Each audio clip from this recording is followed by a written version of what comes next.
Obviously, the real reason you're all here tonight is to listen to our wonderful speakers. Angela Howe, she is a speaker, a transformation coach, and an author of Finding the Gift, which we have, obviously, this evening. She considers herself her 12-year career in corporate sales and a long-time eating disorder recovery journey to oh my goodness, what is going on with this? She considers her 12-year career in corporate sales and long-time eating disorder recovery journey two of her greatest teachers. When a work injury ended her award-winning sales career in 2005, she reinvented herself as a photographer, a writer, speaker, and an abstract artist. Passionate about wellness and success, Angela has been featured in Fast Company, Cosmopolitan, and Yahoo News. She is a regular contributor to Huffington Post. Angela is devoted to inspiring people to find renewed passions for living, loving, working, and playing, and of course, just being. From the Nashville area, she is married with a son in college and too many cats to mention. Please welcome Angela Howe.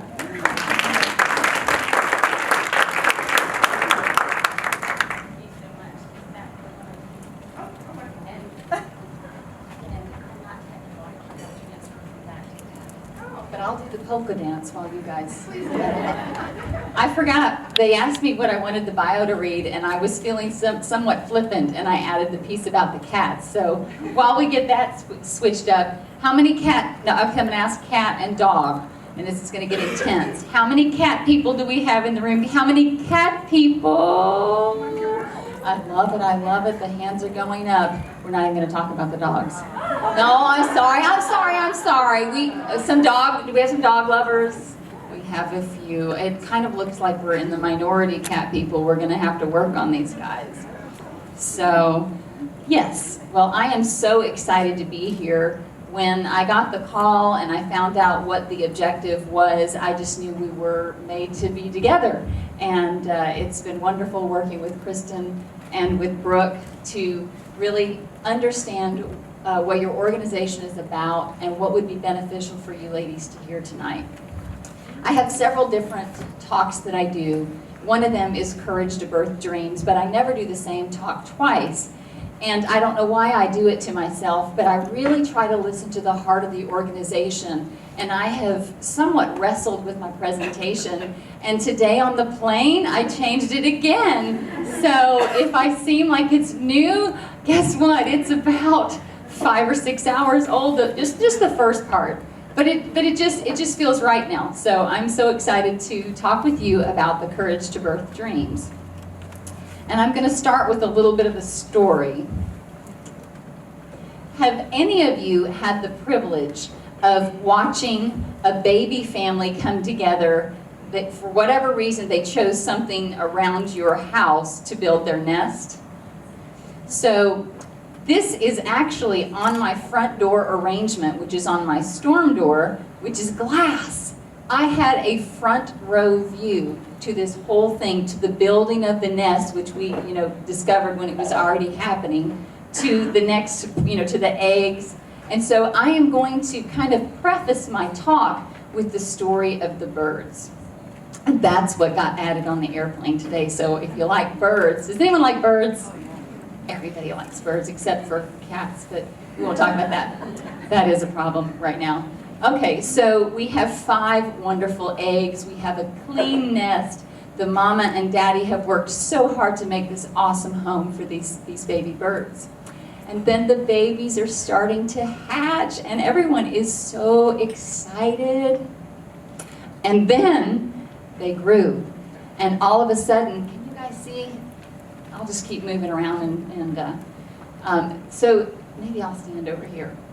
So all of a sudden they grew, and now there's so many, it seems like. It's just the 5, but it's gotten very crowded, and there's quite a bit of waste that accumulates. I can't remember how long this period of time took, but I'm thinking it was somewhere between 4 to 6 weeks. So now it's time to fly. So what was really amazing, because I work from home, I could check on the birds a lot. the magical day came. So it's so amazing. I love to study leadership and how people work. And we need leaders and we need followers. Leaders would be nothing if no one followed them, right? So it's not like one is right or one's better and one's not. But someone had to be the leader of this group. So one of those birds said, hey, Mom and Dad come, they've got food, then they leave. Where are they going? There must be more to this. And one of them finally got the courage, and I got to see it. I got to see every one of them leave but one. So one of them got the courage. He stood up on the edge of the nest, looked around, didn't flinch, and just took off. His parents were in the tree calling to him. So that was cool. So then we were down to 4. Within 30 minutes or so, 2 of them got up together. What is so cool is when we see that it can be done, the bar of possibility becomes more attainable for all of us. So the next thing I know, there's 2 birds that are standing up on the edge. They look around, not very long, both of them go, and they soar to be with their family in the trees, who are just chirping, chirping, chirping. And so that's 3 gone. Then there's 2. Look at these guys. And I've got a quote here. You don't know what you're missing if you don't know what you're missing. So they sat there and thought about it a while. Look at them. They're kind of comfortable. It's a known, safe, comfortable, warm place. Yeah, there's some waste and that kind of stuff, but it's familiar. But one of them finally decides, they're not coming back. Mom and Dad haven't brought food for several hours. I may need to check this out. So this little guy got on the edge, looked around for longer than the most, and every now and then I may have to check this because we've got some rigging going on back here. I told him if I go whoop, then you all know something really went wrong. Don't record that. So this guy stands there a lot longer than the rest. Then he finally musters up his courage, because he's seen everyone else do it. And he jumps, and it's and he flies right down to the ground. And I'm thinking, oh no, they need that momentum. They need to start at the height. The whole find your wings on the way down is for real. And I'm like, how am I going to save this bird? And that's why we have problems with cats. It's like to save everything. I rescue spiders and wasps if I can. I can't do them all, but so I'm already thinking, how am I going to get this bird up to his family? But the bird just hopped around, got the feel for things. I think he was flapping his wings, and then the next thing you know, he had a few false starts, but then whoop, and he went up and he joined his family in the tree, and they all sang. And that lead this little girl. Now she was like settled in. She could see no reason to leave. The food showed up.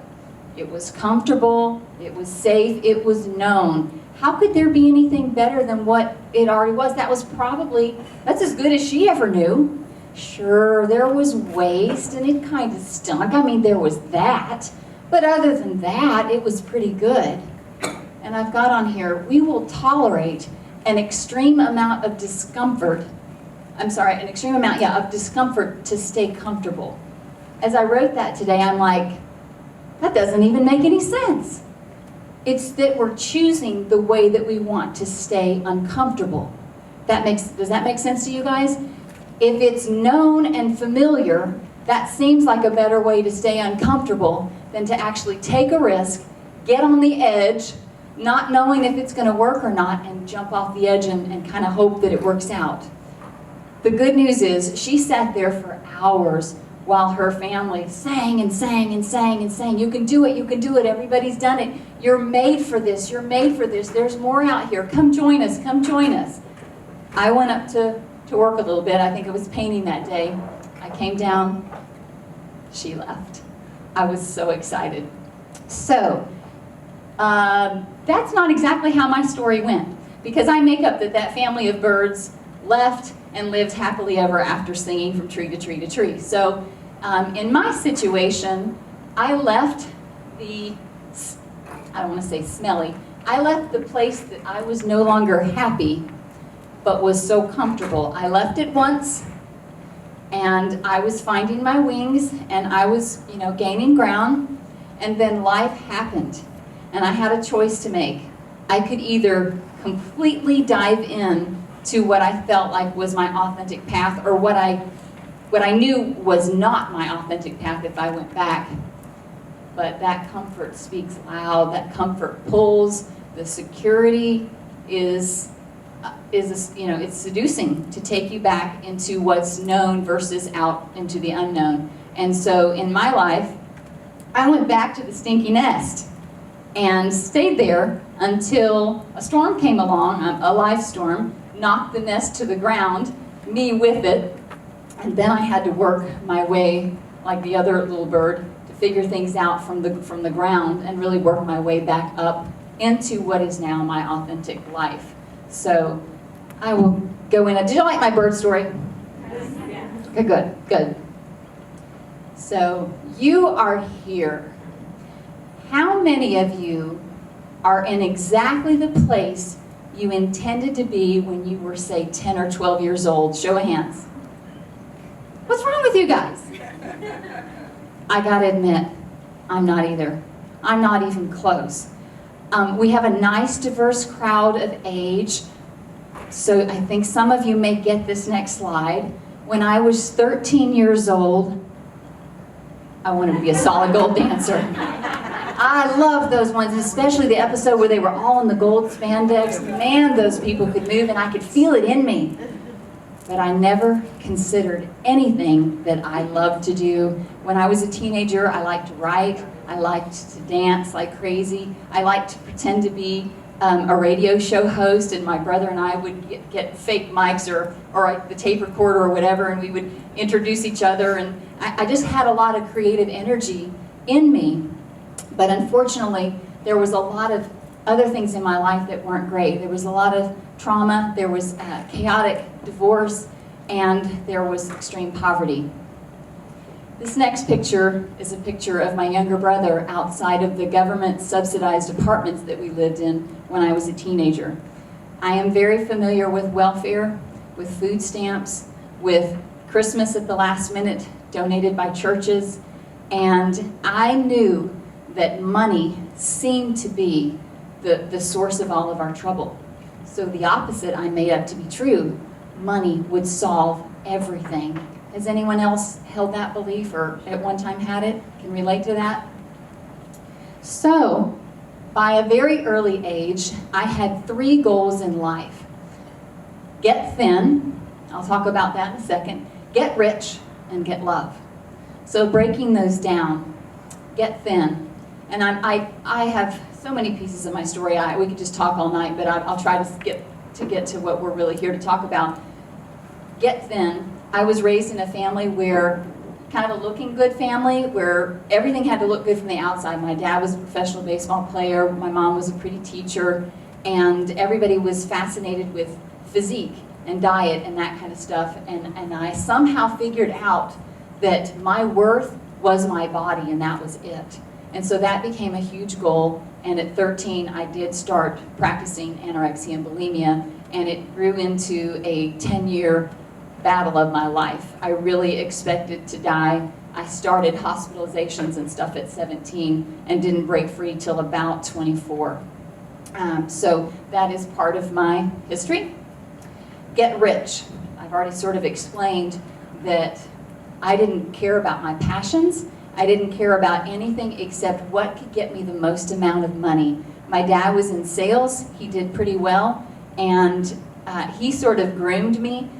Now, based on, in Nashville, they've never heard of Indian princesses. What about here? Y'all heard of that? It's kind of like Girl Scouts. Someday I'm going to go somewhere and they're going to have heard of Indian princesses. This was in Illinois. My dad was in baseball, so we kind of moved a few places. But I was 5 years old, and he would sit in the bush, and I'd go up to the door, cute little blonde girl, and say, "Hey, would you like to buy some candy bars?" "Oh, sure." I'm like, "How many people are in your house?" And they look like, "Well, you want one for everyone, right?" You know, my dad's whispering what to say. So I was groomed to be successful in sales from 5 years old. So I knew sales would be the way that I was going to make money. And the next thing, get love. I was so desperate for love. With the chaos and everything, without the time to go into it all, I felt pretty bad about myself. My self-worth was really into the ground, and I thought if I could find a man to love me, then I would have, some worth. So those were the 3 things that I set out to do. All right, stop the whistling. I did find the guy. I don't have time to tell you our whole story, but I did find the guy, and he really was, I met him the 1 year before I finally recovered, and it was because, hey, look, I'm ready for my future. I'm not going to the hospitals anymore just to not die. I'm going to go one more time because I'm ready to live.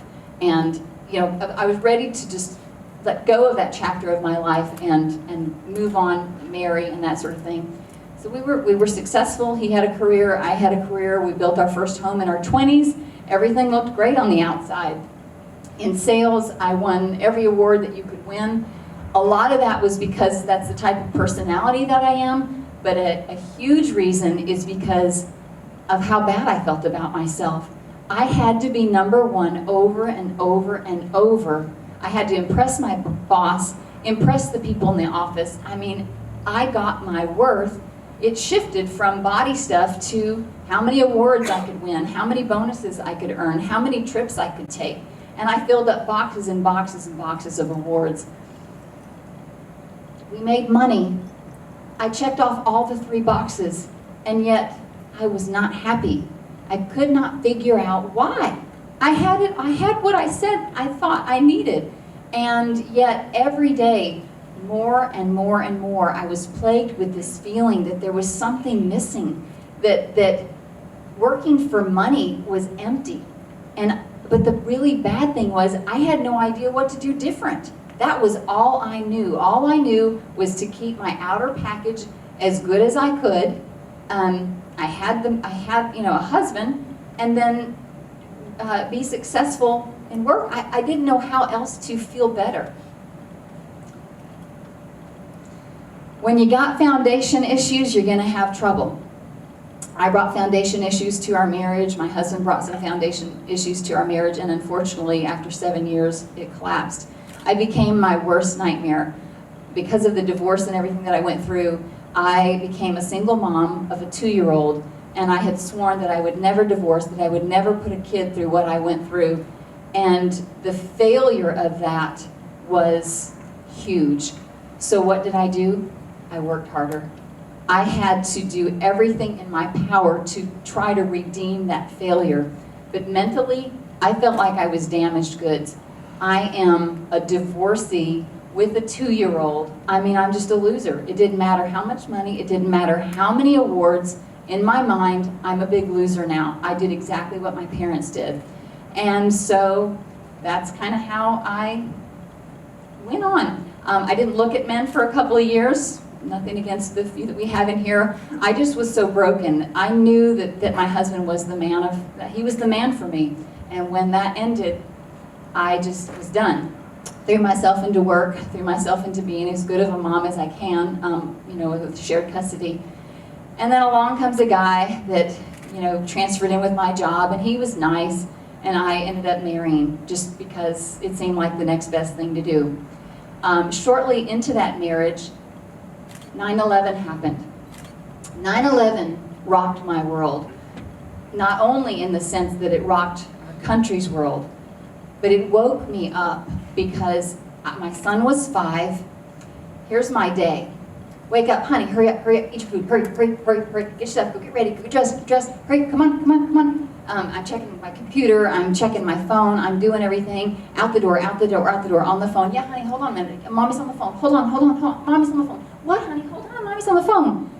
Drop him off at daycare before school, then of course I go do my job. He goes to aftercare after school. I pick him up by 6. We're home, we have dinner, bath, book, bed, and I work some more. And I'm thinking to myself, look at this cutie. And I'm losing it. He's 5 years old. I'm gonna blink and he's gonna be 18. Of the first 5 years of his life, it was, hold on a minute, honey. Hold on, son, hold on. Now when he had me, And I know I feel good about the mom that I was when he had me, but he didn't have me very much. And even when we were in the car, he didn't have me very much. So I decided I want to be a stay-at-home mom. My friends all laughed. My new husband, I think he was thinking, yeah, okay, because he thought she'll never last. You know, my friend said, you'll never make it 3 months. So I put in my resignation to resign at the end of the year, and come January, I'm like, what do people do all day? I mean, it was kind of nice for about a minute. Sorry, hang on, okay. Kind of nice for about a minute. I loved going to have lunch with my son as much as I could. I became room mom, PTO queen, everything that I could possibly do. Then I volunteered at the Y, and then he wanted to go to summer camp. Guess who became a camp counselor? I could not just stay home, and then I started doing some network marketing endeavors, and I was finally feeling a great balance between being a mom and satisfying that piece of me that needs to be challenged, stimulated. I need to accomplish things. It was a good balance. And then, so that's the example of when I left the nest, okay? I left the nest. I'm kind of finding my wings and why I'm here. And then the marriage goes south. I mean, it was set up kind of bad anyway. It was just the next best thing. Number one was taken. So the marriage goes south. I have to get a job. I mean, I have to be self-sufficient. So I have two choices. I can go back to what I used to do, make a ton of money, have a company car and all that wonderful stuff, and be so miserable I want to jab my eyes out at the end of the day because of the mindless work. I knew I was supposed to be doing something else. I just didn't know what it was. And the things that I was doing were going well, but I couldn't see how that could immediately be the full-time income that I needed. So I took my little self back to what I knew.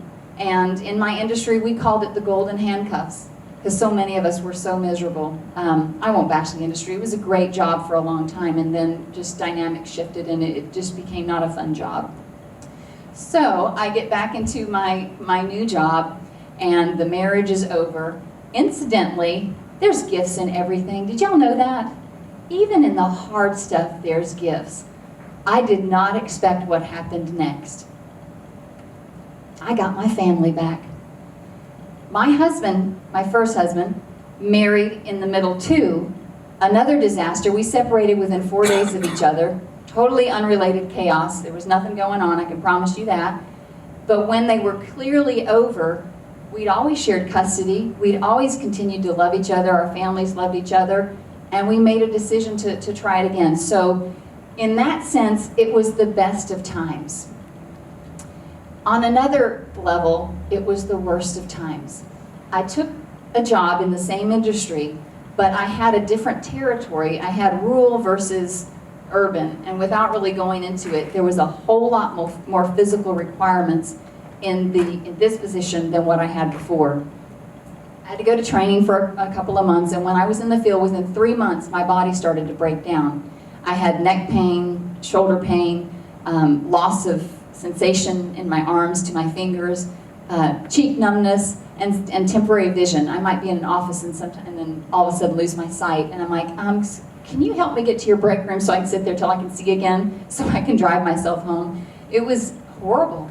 I went to chiropractors, neurologists, orthopedics. Nobody could figure out what was wrong with me. They took me off work. I got completely better. I went back to work. It all started again. So things got really sour at work when all of a sudden, you know, I was doing a good job, but then all of a sudden now this is a chronic thing.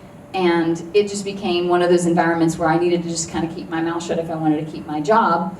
And I worked until the point that I was in so much pain that I couldn't use my arms, and I would lean against a wall to brush my teeth at night because I couldn't. It's like my wings were clipped. Hey, that works good with a bird story. I've said wings clipped forever. Okay, the bird story, good. So it was, I'm going to show you a really ugly picture. Well, I mean, it's a bad. This was the start of 10 years of surgeries, rehab. I went from doctor to doctor to doctor for the first 3 years. I ended up getting disabled from my job because I couldn't function. I finally went to the first pain doctor who said, "You can't live like this. He took me off work for repetitive motion syndrome, and we lived with a pain syndrome for diagnosis for about 3 years. They finally figured out that both shoulders had ripped. There was no stabilization going on, so joints and ligaments were pulling and doing things, trying to hold me in place, and it was causing all the nerve stuff. So that was the start of a lot of surgeries, and my life ended as I know it. So you know, when sometimes we get prompted to do something, and then we're like, I don't know, that's pretty scary. Sometimes we get kicked, oh shoot, I'm gonna have to do it. So I'm gonna get to a reading in my book on July 1st, and just a little bit about my book if you haven't had the chance to look at it or read about it yet. It's a daily reader, it's a daily meditation book, it's a spiritual book, it's not a religious book. I started seeing metaphors in nature about the time, let's see, when my life was falling apart with the middle husband. How many of y'all get to say middle husband? People always look at me funny. So with the middle husband, when that was falling apart, I went to Radnor Lake, which was a state park, and I was hiking and I was looking down, and suddenly I came upon these 3 trees. You know, when you're hiking, you're looking down so you don't trip, and so I just kind of saw them at the base level. Well, the one in the middle had a hole as wide as this. So you and I could like wave to each other. It was that big, and we have a lot of tornadoes in Tennessee, so I thought, wow, that's a dead tree. I look up, it's the tallest of the 3, it's full of leaves, it's beautiful. You would have no idea looking at the top that there was this huge thing at the bottom. And all of a sudden I got this spiritual insight that with enough help, hope, and healing, doesn't matter what happens at a foundational level, we can grow past that and not just survive, we can thrive. That was the first metaphor like that. And then nothing else happened until, ironically, all the physical stuff started happening. So as that's going on, then all of a sudden I start seeing metaphors. I would see metaphors in things that I'd done or seen 1,000 times before, but on that particular day, there would be this profound spiritual insight that would like teach me and encourage me. First, I thought it was kind of weird, you know, to look at the neighbor's trash on the curb and get this huge spiritual download, and I'm like, did y'all see that? And nobody else did. And so I thought, I think I'm supposed to write these down. Do y'all get nudges like that? And we're going to talk about tuning into your spirit. So I finally listened, and I started writing them down in journals. But backing up to the book, I just wanted to sort of give a preface to the book. I'm going to go to July 1st.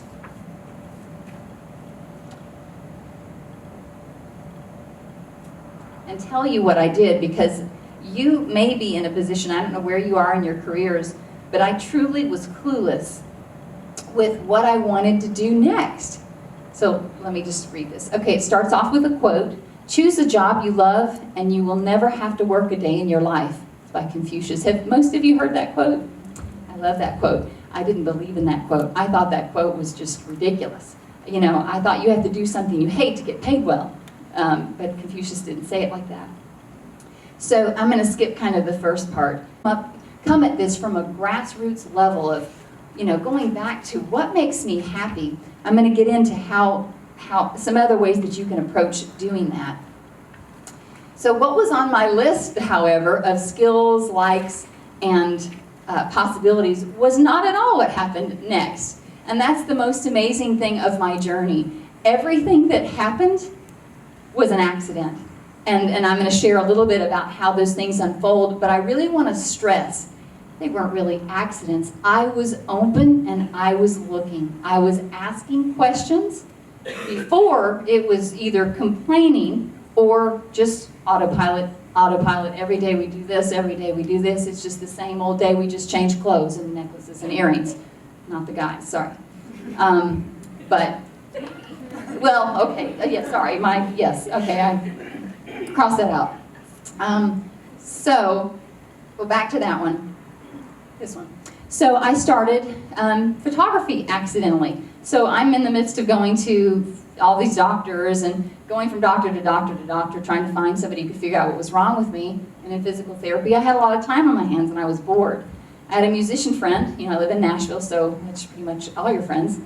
And she said it took her about 1,000 pictures to get one where she didn't look stoned. Can I say stoned? That's what she said. And so she was dreading having to call the photographer for this upcoming CD project. I said, well, I love, I always play with the camera. It was back in the film days. And I said, why don't we split the cost of the film and we'll just go play. If we get something good, great. And if we don't, then go hire the photographer. We got amazing shots. And I had the biggest high of my life, I believe, at that point. And I needed to know how fast I could do that again. And then it was like a lightning bolt went off in my head, and I thought, my gosh, it would be amazing if I could get paid to do this. And that was the first thought, that you could actually really love what you do and get paid. She quickly referred me to another musician, who referred me to another, who referred me to a model, who referred me to a mom who just had kids, and on and on and on it went. And that business was started the fall of 2005.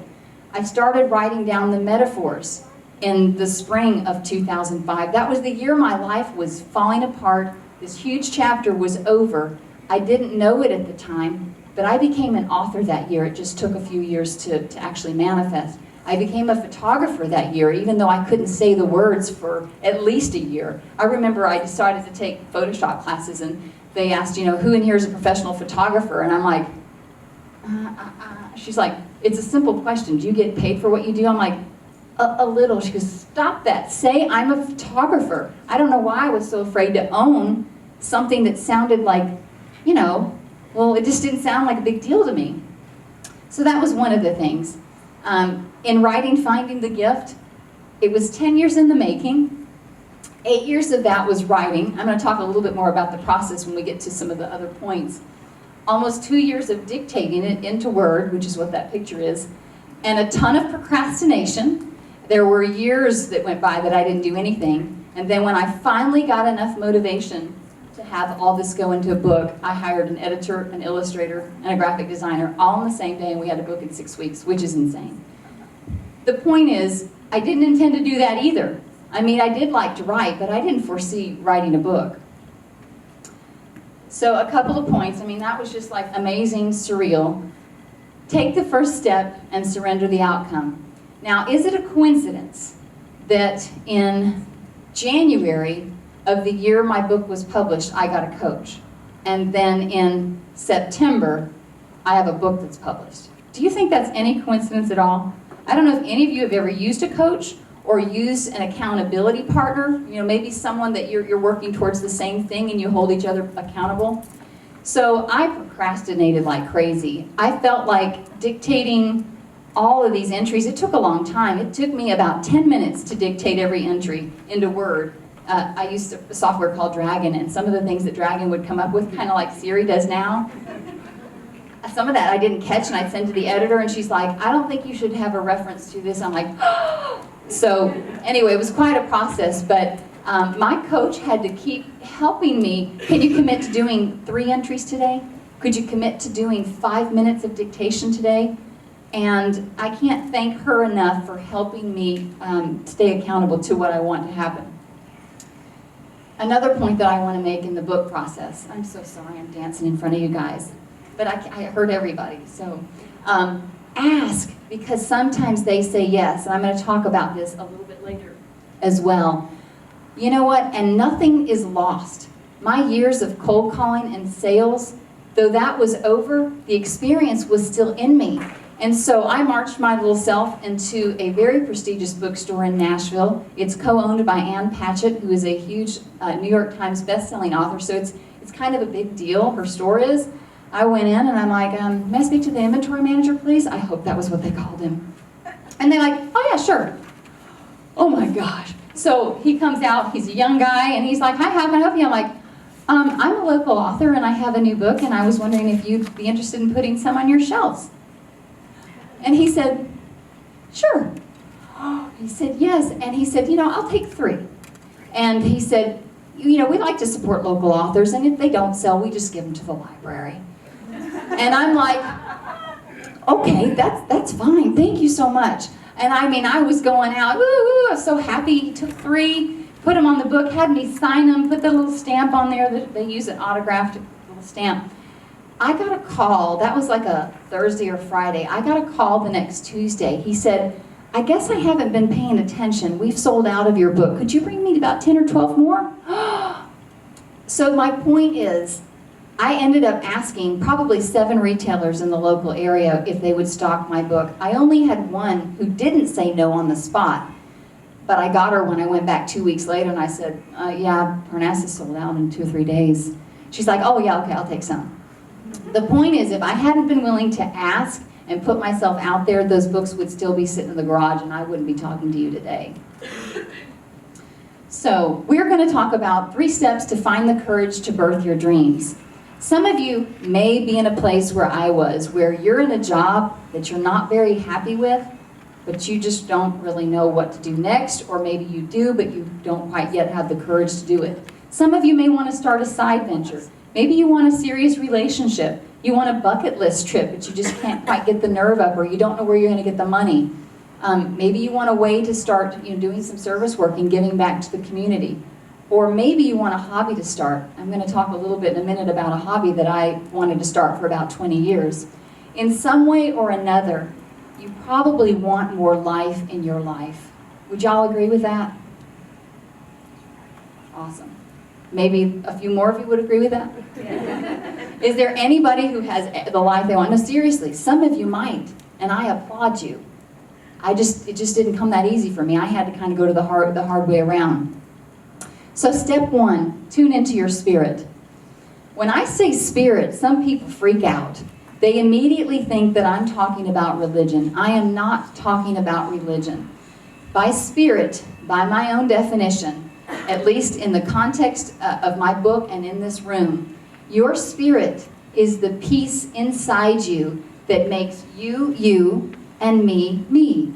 It holds your curiosity, it holds your passion, it holds your love, it holds your goals, your hopes. It also holds your wounds, your fears, your losses. It is the most deepest essence of you. That is what I mean by spirit. So if you read Spirit in my book, I am talking completely about that. So the spirit is the spark of life. Some of us take better care of our cars than our spirits. I mean, how many of us frequently go through a car wash, but we don't do anything for ourselves, and we look like that? Now, I know that was me. Was there anyone else? Is there anyone else in here that can relate? You might be looking like this on the outside, but inside, right? I wasn't supposed to do that. We'll delete that from the camera. I mean, my goodness, I have felt like that a lot in my life, and I feel pretty sure that I'm not alone in saying that. In Finding the Gift on January 8th, I've got a reading about spirit, and I want to read just a little bit of that. Oh, this is fun. Okay. Our spiritual health has to be nurtured intentionally and pursued the same way we seek to improve our physical health. We can't just buy a gym membership and expect to get fit if we never go.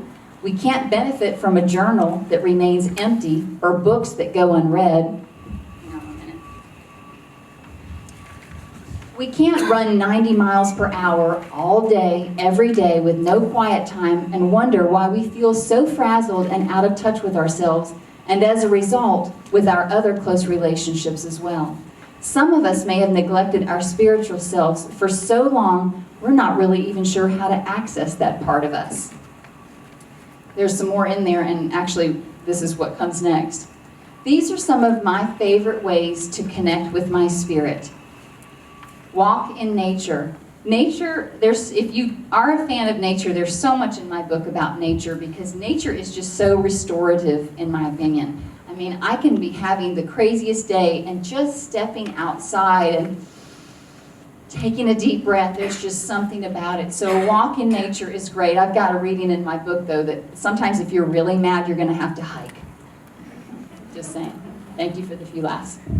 A hot bath, if you're a fan of baths. I love to pamper myself with candles and all of that. Journaling, I've got quite a few entries in my book about the magic of journaling. And I don't have time to go into all that today, but if you're not a fan of journaling, I suggest that you try it. I did a program once that had me journal 3 pages longhand every single day. Even if it's, I hate writing this journal, what time is it, how much time has passed? Because it got you in the process of talking and then Even if you were starting with that, eventually real stuff would come out. And then, what's amazing, you get so tired of hearing your complaining that other stuff would come out. So that's just a freebie I didn't plan to say. Putting dreams, or praying, I mentioned praying, which is awesome. Putting dreams on paper, long country drives. That was a beautiful drive coming here today, so peaceful. Listening to music. I have several meditations in my book about music. Music can take us places quickly that we can't, often get to ourselves. Whether we need something, like if I'm cleaning the house, I got to get something to really get me going. But if I want to be tranquil, that's a different music choice. And mindful meditation. How am I doing on time? Okay. Mindful meditation. So just really quickly, a lot of people are really confused about meditation. They say, I don't know how to do it. I can't cross my legs like that. How do you hold your fingers? Forget all that. Meditation is being intentional with your thoughts. Mindfulness to me is being where you are for as long as you're there and not letting your thoughts take you elsewhere. And so, when you're having a stressful day and you look like the picture that we saw earlier, you would be amazed what a 3-minute mindfulness meditation can do for you. And that's a whole topic in itself. But the fastest way that I can get mindful is to tune into my senses. And I have a very active chatter brain. So I have to let the thoughts come in, and then I have to let them go back out because I recognize, I'm thinking, whoops. And then I'll think, what do I smell? What do I see? You can meditate with your eyes open. What do I feel? Like, is there a back to my chair? Are my feet touching the floor? Are my legs touching? What do I hear? Is it the dog barking? Is it, whatever? That is how I get in touch with me. And if you can set your smartphone for 3 minutes and focus only on what's happening in you and around you, you're going to be transformed in 3 minutes. I hope you will make a note of that and try that. So those are some of my favorite ways to connect. These are just some examples of the things that I've done. You can kind of tell one of them says manifest. Discover what you want, write it down. And I love to write things down as if they've already happened. I don't know if I can make out that. Number 1 is living shamelessly as the amazing Angela with intention and passion. Waking up grateful and excited about our life, our goals, our journey. Balanced living between work. I express the things that I want, and I read these. I also record them and listen to them when my voice is, when I'm in a good space, and then a bad day happens, I'll put that in and I'll listen to myself, say the things that I want in my life, and somehow I find that very soothing. Cultivate gratitude daily. I think I was talking to someone else earlier about the practice of gratitude. Gratitude can shift your perspective in about less than 5 minutes. If you're truly willing to think about what you're grateful for, not just I'm grateful for my family, I'm grateful for my job, I'm grateful for my house, but little things, and this is where mindfulness comes in. I really like the way that lady served me coffee today. I really like the way that guy held the door open for me today. It gets you in the habit of noticing more and more and more things to be grateful for, and pretty soon, gratefulness will take the place of that other brain. I don't know if y'all have it. Why is she do that? Why did he say that? Ew, that's ugly. And just that goes on autopilot. I see a few nods. Not the rest of you are going to admit it, but come on. And then I was taking photos of this to show, and I found something I'd completely forgotten about. This is dated September 13th, 2011. My dream for someday, and there were some pieces of it I couldn't read, so I wrote it to the side. My dream for someday, to be a brilliant artist, hands stained and paint under my fingernails, excellent at mixing colors and creating depth and texture. I have an abundance of paint, no need to be stingy. My canvas sits on an easel and I have a sink in my workshop.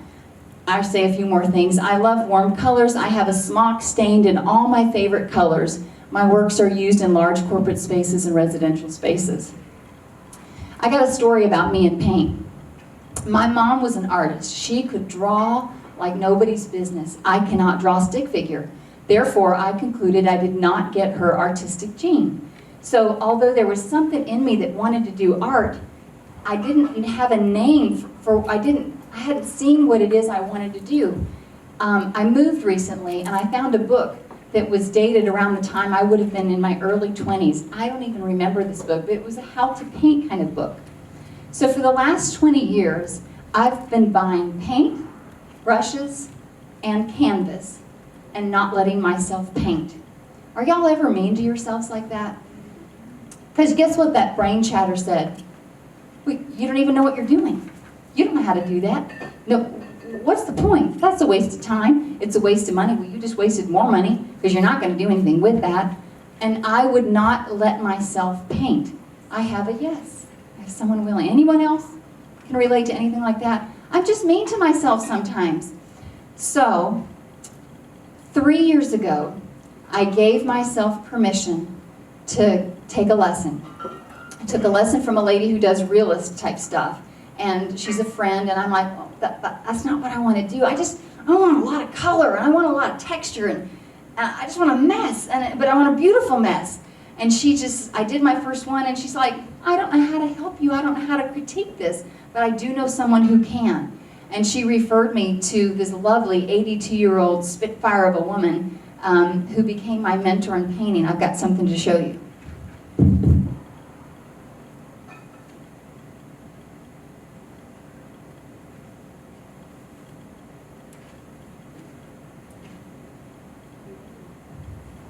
This is my smock, one of them, and my very well-worn brush.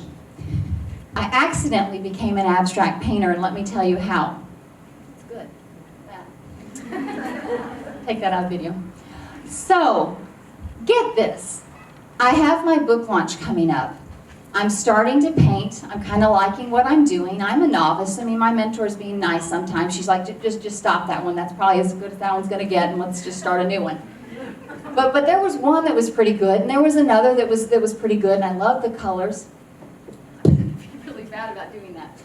So my book launch was coming up, and for some reason, here comes the intuition again. I felt this burning desire to bring my paintings and have them placed around this coffee shop where I was going to be doing my book talk. I don't know why. It was like part of my story. And even if I wasn't going to mention it, I just wanted in there. So I brought in easels, and we placed the paintings around, and all the people that I know and some that I don't came for the book launch. And everything was a great success. And at the end of the night, the coffee shop owners came up to me and said, hey, we really like your art. We'd like to see if you'd like to keep it here, and we could put it on display. And I said, oh, well, people will see it. And they're like, well, yeah, that's kind of the point, and we could sell it if you want to. Now, if you're not ready to sell it, that's okay. And I'm like, what other excuse can I give? They don't have hooks or wire or anything. Like, well, it's okay. We could just prop them up with nails. And I'm like, I'm out of excuses. I said, well, okay. Well, I don't know if I want to sell any, but okay. And so they gave me an entire wall. I ended up getting several other shows. I did a library exhibit out of that. Someone walked in and loved a painting, but she said, I need one kind of like that, but like 4 feet by 5 feet for my foyer. Would you be interested in doing that? And I'm like, lady, if you think I can paint, I'll paint anything you want. And so I did a commission, and then get this. I'm going to leave this on for another minute. Okay, so then I get asked to speak to an art society on finding the gift. So kind of an inspirational talk, but I also have a marketing background. They wanted to understand how in the world did someone who goes from never painting at all to have these exhibits and have this big commission. And so I go in to do my talk, but it's a group of artists, right? So I want to bring in a couple of my pieces just to kind of say, you know, yeah, I mean, this is some of my stuff, and I know y'all are way better than me because you've been doing it a lot longer. I do my talk and everything goes great. The artists, the gallery owners come up afterwards. You kind of know how this is going to go, and they say, we really like some of your pieces. I was wondering if you would be interested in us, you know, having some of those. And I'm going, do these people not realize I don't know how to paint? And so I said, sure, yeah, let's talk about that. So they have probably 8 pieces of my work. They've already sold one, and it was purchased by someone who loves my mentor. He has her painting up, and some kind of divider, and then my painting up. If my mentor knew that, she'd probably have a cow. But anyway, so it all happened accidentally because I put myself out there. And I believe Even if we forget our dreams, by writing them down, we put a ball in motion. I don't know how it works, but I encourage you to do it if you don't do it.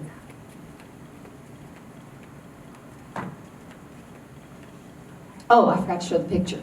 So I do love getting paint all over my hands. Those are some of my pieces. I mean, a day where I've either got dirt from gardening or paint on my hands, I am just in hog heaven. That's a Southern thing. So anyway, yeah, that's awesome. That's painting. So the bottom line of that section, stay tuned. The next one is silence the doubt. So we've talked a little bit about the chatter going on. Look at all that junk. This is as good as it gets. Rejected, I'm hopeless, money brings happiness, I can't do that, I'm never enough, I don't deserve more, there's not enough time, I'll never be good enough, I'm too old, I'm too young, I'll always be in debt, blah, blah, blah, blah. So I have a coaching program called A Life Worth Having. I've been a student of personal development really since my teen years when I got into recovery, and they just kind of teach you about things like that, and I just became a student of it. And I have learned that if I don't address the software that's running the show, nothing else matters. I've got 10 modules in my coaching, and this is the first one, because if we don't get somewhere with this one, we don't even need to go on. Does that make sense? This stuff runs in the background whether you're aware of it or not. And so this junk, but here's the thing. Some people say, oh yeah, right, so I need to do affirmations. Well, you can do, I like myself, I'm a good person, I'm successful. Those to me are generic affirmations. They're better than nothing, but here's what I like to do. Oh wait, I'm supposed to say, this is your dream, stop the limiting chatter. Oh, and I've got another great quote, and then I'll get to what I do. You can't find the courage to birth your dreams when you're chained to unbelief. Because the unbelief is going to trump anything else in your life. So, I personally don't believe in just trying to shut those things out of your mind. I think you should dig them up, find them, because they are going to become your buried treasure. Think of the negative junk that runs through your mind as poison. How do we treat poison? We get an antivenom. We get a very specific antivenom for that very specific poison. Are y'all with me on that? So, going back to the junkies page, it's too late for me. I would work with a client to come up with a saying, basically, I have all the time I need to accomplish everything that's in my heart. Do you see how that counteracts that other thing? There's not enough time for me. So we work on going through I want them to write down every single thing that they can think of, and that is going to be their treasure map to rewiring their brain to thoughts that are going to serve them a whole lot better than the other junk. Afraid to risk losing a dream. This is another really powerful reading that I want to read a good bit of it, April 26th. We're kind of running a little bit long. Are we okay, Brooke? April 26th. Okay, it starts off with a quote. A ship in harbor is safe, but that is not what ships are built for, by John A. Shedd. Why does an ostrich stick its head in the sand? I don't know, but why humans do it is a little easier to figure out. We may want something so much, but we don't go after it because if we fail, we'll lose our dream. We would rather stay comfortable on our cozy couches, dreaming, hoping, praying, wishing, and asking ourselves, wonder what it would be like to do that, when we should be asking ourselves, how could I actually do that? Followed by, I don't know exactly, but I think I'll try, and then taking a shot. Maybe that dream is all we have. Maybe our identity is so tightly wound up in that dream that we can't afford to lose it. Maybe we keep our heads in the sand about a job or relationship because we know deep down it's not right. Hold on. But we don't want to admit it, much less do anything about it. I hope I hurt some feelings on that one. We disconnect from the part of us that knows the truth so we don't have to get out of our comfort zones and take action. Once we do have awareness, it's very difficult to go back to blissful ignorance. Awareness may lead to the fear of the unknown, fear of loss, or fear of success. The cure for fear is always action. I'm afraid. Do it anyway. I may fail. Do it anyway because, hold on a minute. Do it anyway because either way you will grow. What if it doesn't work? It definitely won't work if you don't try. What if it does? Who will I be if my dream doesn't work out? I don't know, but who are you now with an unsung song in your heart? We can't always know every possible outcome, but we can trust that everything works together for our good, even if at the time it doesn't feel like it. Have the courage to live your life. Resolve to take your shot. It may lead to something even better or bigger than you ever dreamed of. Personally, I would rather have my head in the clouds trying different things than buried in the sand doing nothing. I'm going to kind of speed things up a little bit. I've got a reading in November 18th called The Imaginary Leash, and I love this picture. We had this dog just kind of show up. See, I have dogs. The one on the right is mine, Goldie. We don't have her anymore, but that's another story, and Goldie's still alive. She just found a place she would rather be where there's not a cat that pops her in the face all the time. So this other dog just showed up and hung around for a couple of days, and he would walk with us. And I thought that was a great picture to show the imaginary leash. We buy into the shoulds, the what ifs, the ought tos, and have tos so much that we forget what free feels like.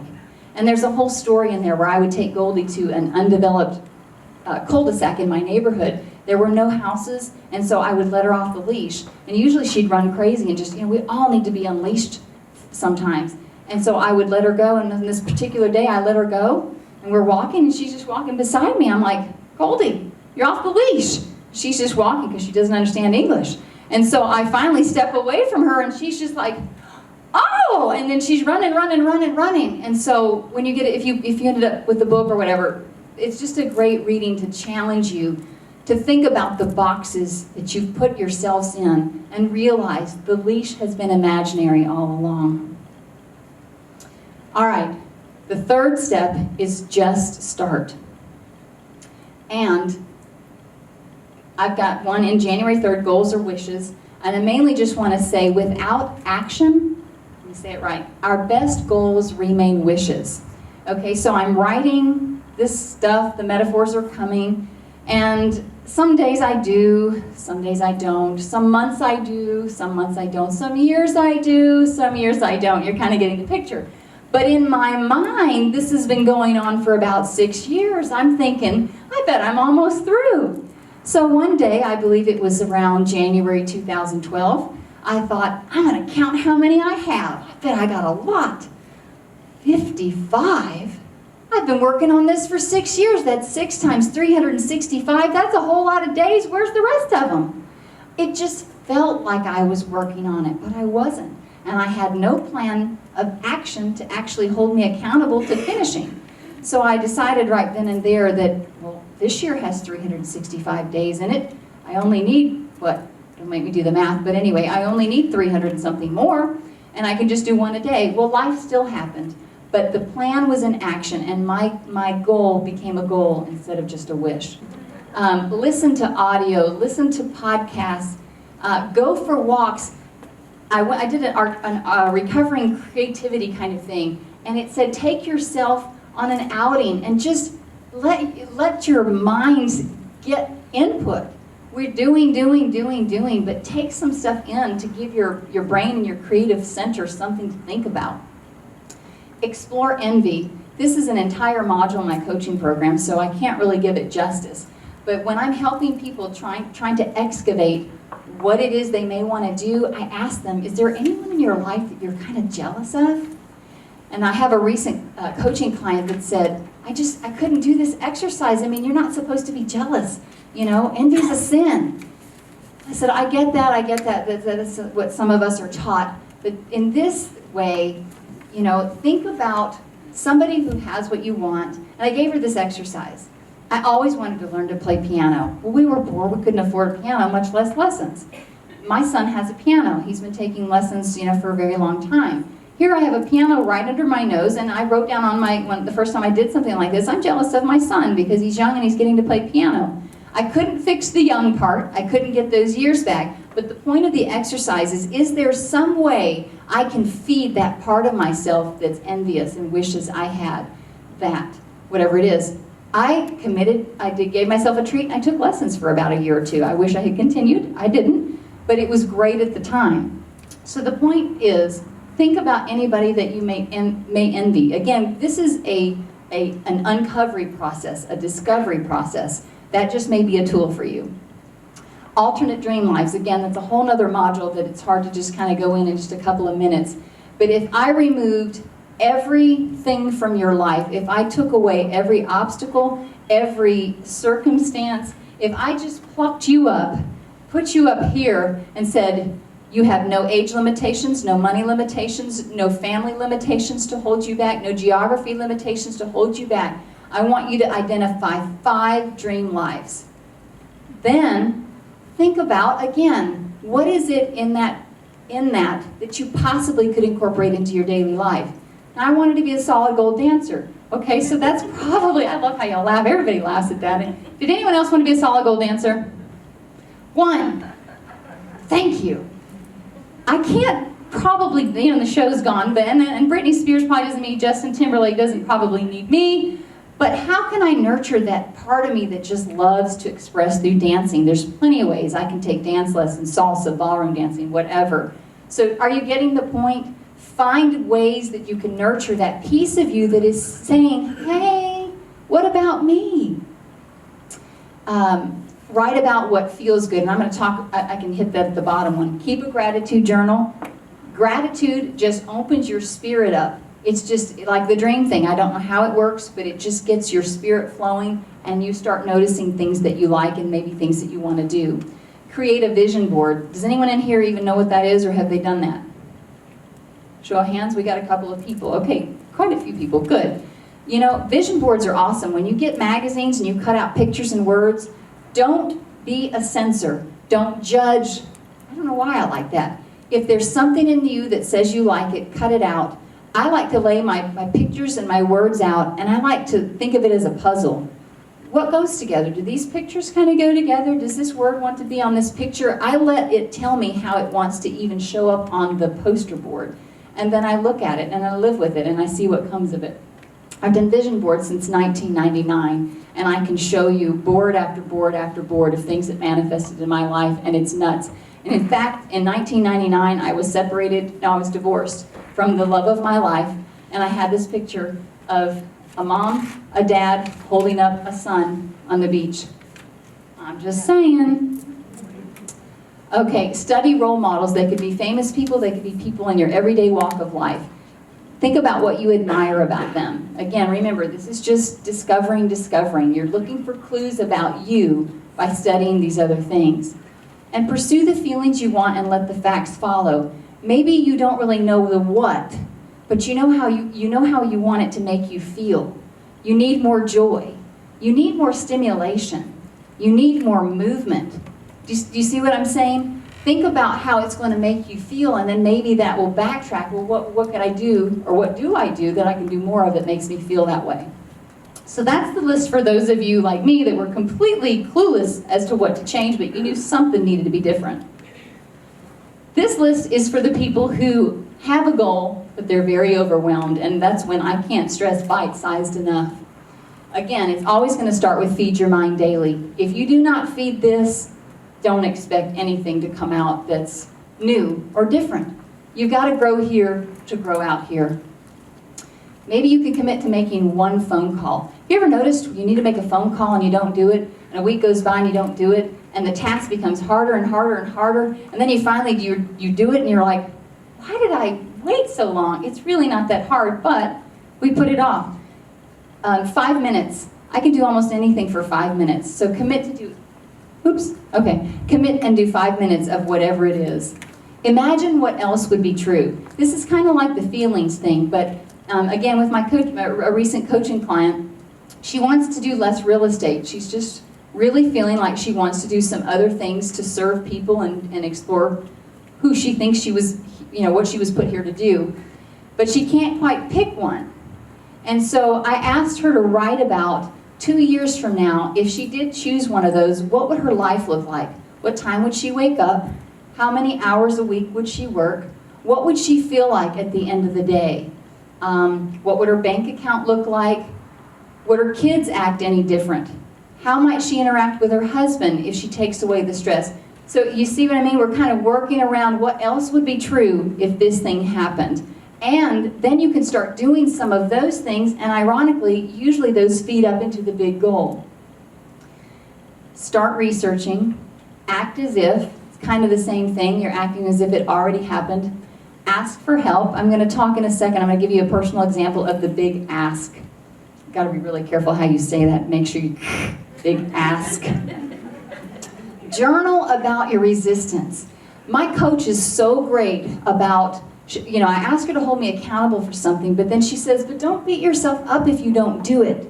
Let's talk about why you didn't do it. So get back with me and let me know you did it, or tell me you didn't do it, and then let's talk about why you didn't do it. Resistance is another huge clue. Resistance is some sort of fear. We will never put ourselves in danger, right? Fear leads to danger. We equate maybe something that we're trying to do with something that's going to give us reason to be uncomfortable or afraid. We have to reconcile that part of ourselves or we will never do it. Does that make sense? So dissect your resistance so that you can, there's a voice inside that doesn't want to do it and really doesn't want to do it and is going to get in your way and be an obstacle. And until you understand the obstacle and try to satisfy whatever that fear is and where it came from, you're probably going to keep yourself stuck. Find a mentor and like-minded people. Come to WISE. They have the mentors already ready for you. I can't stress this enough. If I lived here, I would be in this group. I don't know where I would be if I wasn't such a believer in that statement right there. I believe in networkings. I've gone to networking organizations for as long as I can remember. I've mentored, I've had mentors, I've had coaches. Get with people who want to do what you want to do. And then, utilize a coach or an accountability partner. It doesn't have to be a paid thing. There's so many opportunities where people will mentor you. Maybe you just need to ask. We'll go back to that. So this is a picture of my big ask. Oh, that sounded really bad. Thank you for laughing. This is Marcy Shimoff. So when I wrote my book, I tried to get as many endorsements as I could, but I really didn't know any famous people. So, I got some pretty good ones, but I was saving that cover spot for something really, really awesome. And I thought of a few people who had been, female mentors through books and whatnot with me, and I tried to approach them. It didn't work out, and I trusted it just wasn't them. They just weren't the ones. In March of 2016, so just a year ago, I remembered Marcy Shimoff. Marcy Shimoff is a pioneer in self-help, and she's a female. Most of my audience, whether I'm speaking or reading, are female, so I wanted a female. I'm like, Marcy Shimoff, she's the one. Marcy is a student of Jack Canfield, who authored Chicken Soup for the Soul. Marcy went on a silent retreat, something my husband wishes I would do more often. And she said this title came to her, Chicken Soup for the Woman's Soul. And she's like, it came to her on the first day. She's like, 3 more days, I've got to be completely quiet. As soon as she left the retreat, she called Jack Canfield. She said, Chicken Soup for the Woman's Soul. He's like, oh my gosh, write it. At that time, there was only Chicken Soup for the Soul. There wasn't Chicken Soup for the Woman's Soul, Chicken Soup for the Student, Chicken Soup for the Teenager, Chicken Soup, Chicken Soup. There was only one Chicken Soup. She wrote all 6 Chicken Soup for the Woman's Soul. She wrote Happy for No Reason, Love for No Reason. All of them have sold millions and millions and millions of copies. New York Times #1 best-selling author. I mean, she is a guru for exactly the kind of, she's just my dream person.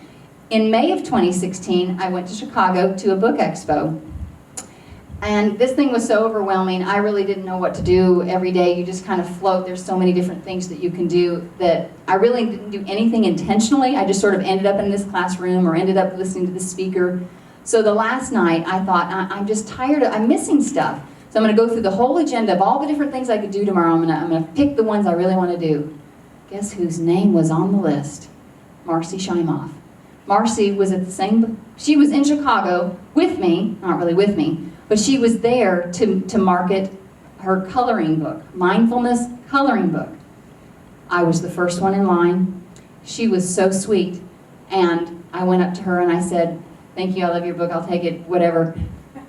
I have a big ask for you. And I knew she knew what I was talking about because Jack Canfield was her mentor. She just looked at me and she goes, Okay, well, I'm gonna have to get through the line, but why don't you meet me back at the publisher's booth? And I'm like, I hope she's not blowing me off. So I went to the publisher's booth and I waited. She came over. Look at us, she's even wearing my colors. I mean, we couldn't have planned that photo shoot any better. We talked for just a minute. I showed her the book and she just said, she goes, yes, I will take a look at it. So my ask was, I want you to look at the book, if you wouldn't mind, and if you like it, would you be willing to write an endorsement? She said yes on the spot, that she would take a look at it. We corresponded all last summer, and she gave me, well, the little blurb that you see, because what she gave me was so much I couldn't fit on the cover. In Finding the Gift, you'll find refreshing insight and abundance of wisdom. Angela Howell shows us how we already have everything we need for our happiness and well-being and how to harness that. I believe you will treasure this book as I do. And then all of her titles, which I couldn't even fit all her titles on her book. Now, it was a coincidence that I even looked at the agenda, because the other 2 days I didn't even look at the agenda. But I put it down, get to Marcy Shimoff. That's exactly what my word said. I had a few ways I thought I would do that, but I'm just saying, if you're not writing stuff down, you need to write stuff down. Surround yourselves with cheerleaders, and we're about to wrap up. So, in fact, do we have some cheerleaders, some women in the room who are willing to be accountability partners for each other? Show of hands. Few? Good, awesome. So look around. Those are the people who are willing to buddy up with you. I have a group on Facebook that I would love for you to join. If you'll just put in Finding the Gift, it'll be a group page. It's a place where my readers can talk. I was getting emails, texts, messages, all this stuff about, oh, I really loved how this one spoke to me about this, and someone said something that I hadn't even thought of, and I'm like, I just want to get y'all all talking. We're all in this together. If it's in this book, I'm still learning it. And I want to learn from you, and you always can learn from each other instead of all these private messages coming to me. So join that group and participate in the discussion. You can go to my website, angelahowell.com. It'll ask you if you want my free ebook, 10 Secrets to Finding the Gift. I highly recommend that. You haven't heard any of that content. It's very short, but 10 precise nuggets for how to find the gift. And that's where I blog.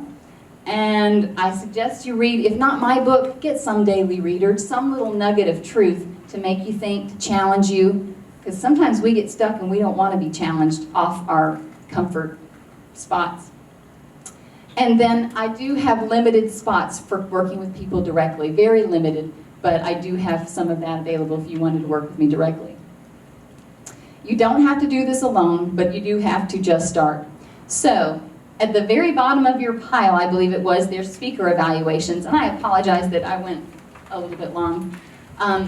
If you feel like filling that out, I would really appreciate that. When I take those back to Tennessee, I'm going to randomly do a drawing and pick 2 of them as recipients of a 30-minute phone call with me. We can do a mini coaching call. You can ask me questions. We can talk about whatever you want to talk about. That will be your time. So if you fill that out, just make sure it ends up on my table, and I will pick 2 winners from that.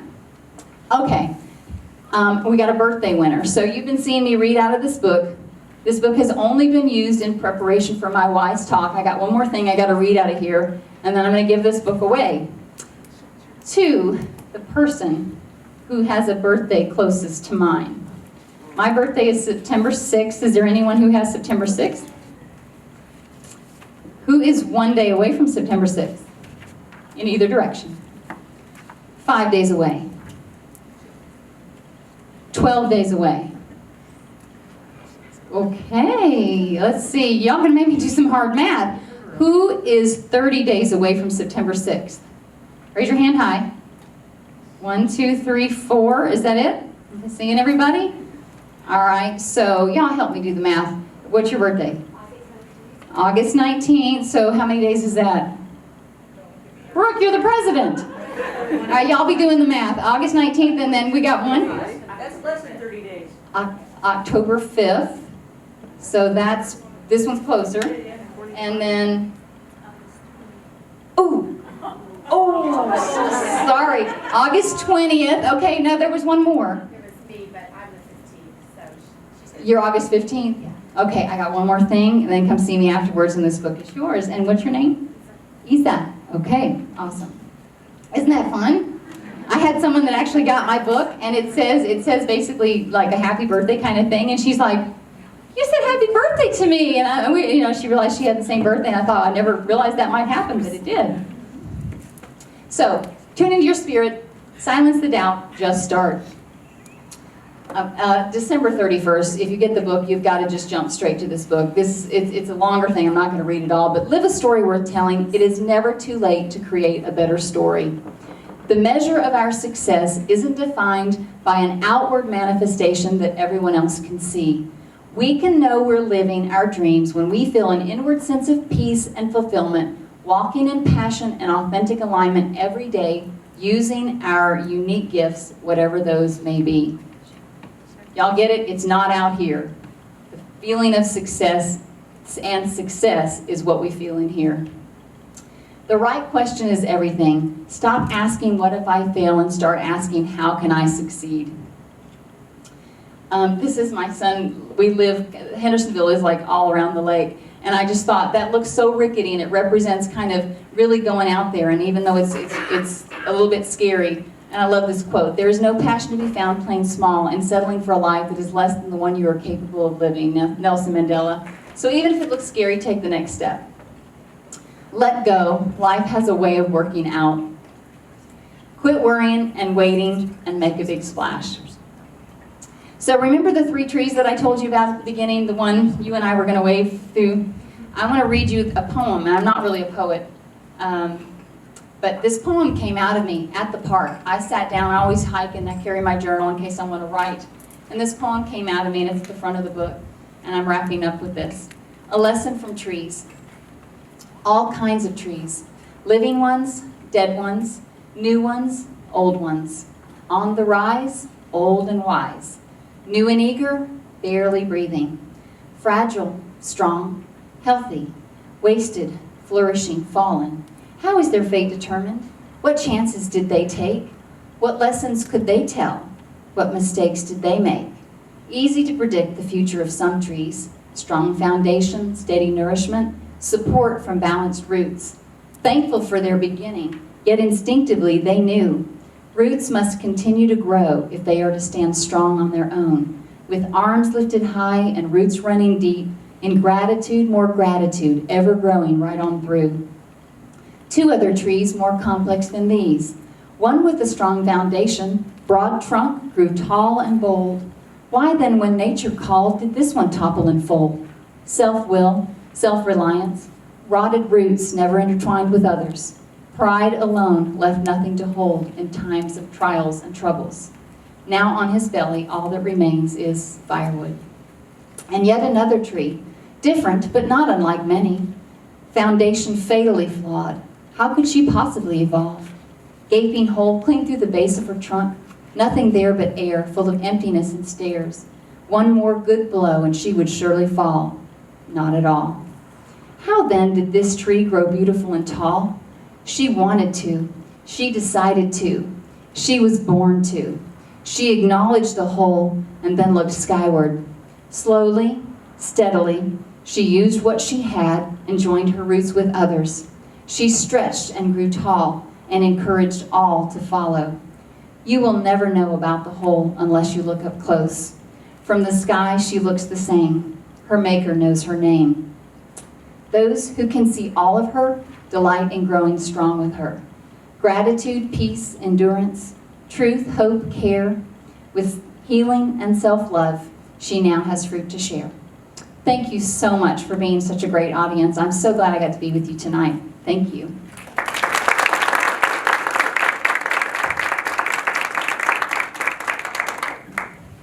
Thank you, Angela. And Kristen, I believe, is going to come up and take over on some graphic drawings, right? Yeah.